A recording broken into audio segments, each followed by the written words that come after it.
السلام علیکم ورحمۃ اللہ وبرکاتہ۔ قرآن کی تلاوت۔ رسول اللہ صلی اللہ علیہ وسلم نے فرمایا، جس گھر میں قرآن کی تلاوت ہوتی ہے وہ آسمان سے ایسے نظر آتا ہے جیسے زمین سے آسمان پر تارے نظر آتے ہیں۔ جس نے صبح یعنی فجر کی نماز ادا کی وہ اللہ کی حفاظت میں ہے۔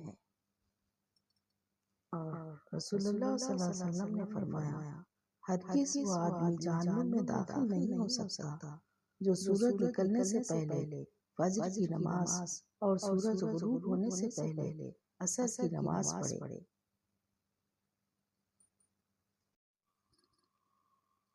اللہ యొక్క ప్రవక్త సల్లల్లాహు అలైహి వసల్లం ఇలా అన్నారు, సూర్యోదయం ముందు ఫర్జ్ మరియు సూర్యాస్తమయానికి ముందు అసర్ నమాజు చేసేవాడు నరకాగ్నిలోకి ప్రవేశించడు।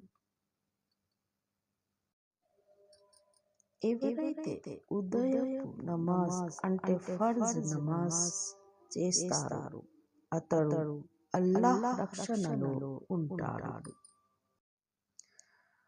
ఖురాన్ పఠించే ఇల్లు భూమి నుండి నక్షత్రాలు కనిపించినట్లు ఆకాశం నుండి కనిపిస్తుంది।